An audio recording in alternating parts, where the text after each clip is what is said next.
Wow. Well, thank you, Emma. That was Awesome. I've known you for a while, and it's been awesome being here with you through all of that. Anyways, hello. Hello. My name is Stephen. It's good to be here. This morning we're really taking the entire service and tying it into hope. Where is hope and what it means.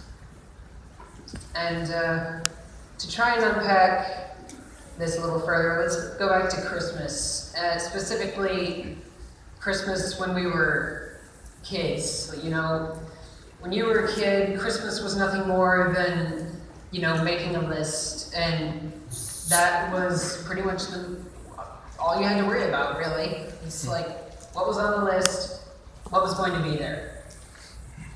And there was always one item on your list that you really wanted more than anything else on the list. And you would sort of drop hints, maybe you would mention it more than the other things. But it was very clear about that one gift. And there's there were other hints too. The biggest one being when that gift is opened. There's an unrehearsable look of joy and just gratitude. And sometimes an ear-piercingly loud scream. Oh my gosh. And you can't rehearse that. We'll come back to that. Let's go turn over to the book of Romans, like Romans. Romans was written by the Apostle Paul, and it was a letter to a church in Rome. Basically, Christianity 101, the basics of what they should and shouldn't be doing. Here in verse 8, starting in verse 22, Paul says, "We know that the whole creation has been groaning as in the pains of childbirth, right up to the present time. Not only so, but we ourselves, who have the first fruits of the Spirit, groan inwardly as we wait eagerly for our adoption as sons, the redemption of our bodies. For in this hope we were saved, but hope that is seen is no hope at all. Who hopes for what he already has? But if we hope for what we do not yet have, we wait for it patiently." That's another kind of hope. Right now, this church is going through a transition. We're currently looking for another leader. There was Mark, there was Charlton, and now we're looking for another one. It's a transition time. And we're hopeful that there will be someone to come. Let's go back to the gift. Now, sometimes you were just so eager to get that gift, and you wanted to make sure that it was there. You had the opportunity to go gift hunting. You would look for the gift, see if you could find the gift. And on the occasion that you did, you found the gifts. You found the one gift with those gifts. Well, you opened that gift. It was pretty obvious you've already seen it. There's no weird, delirious smile. There's no loud squeal. There's nothing. You can tell that it's already there. It's not a look of hope or fulfillment. It's past fulfillment. You've already been fulfilled. You already knew it was going to be there. You didn't need to hope for it anymore. It was there, and you knew it was there. And that's not hope. That's not hope at all. Verses 24 and 25. "For in this hope we were saved. The hope that is seen is no hope at all. Who hopes for what he already has? But if we hope for what we do not yet have, we wait for it patiently." Hope is the anticipation of fulfillment. And part of the greatness of that one gift is the wait. And it is so worth it.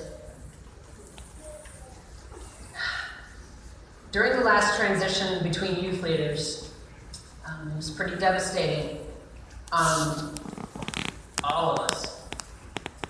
And especially in youth group, there was a certain point where, the youth team, they took up the responsibilities that had fallen on Phil, and they kind of divided them up among themselves.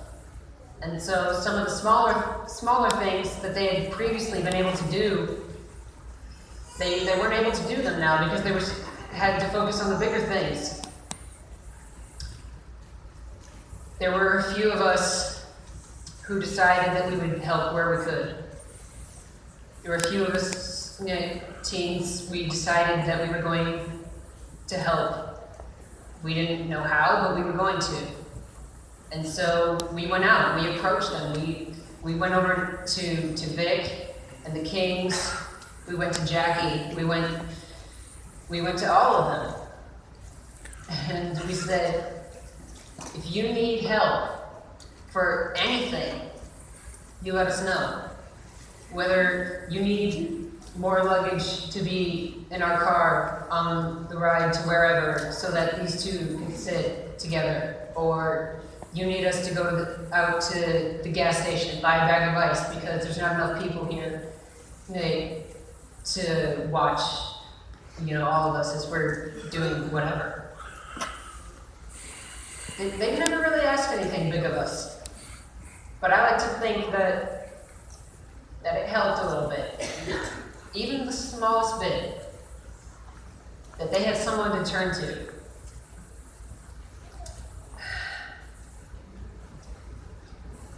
Let's go back to verse 22. The whole creation has been groaning as in the pains of childbirth, right up to the present time. We've been groaning. This church has been groaning and grieving and wondering and praying. How are we going to make it through this transition?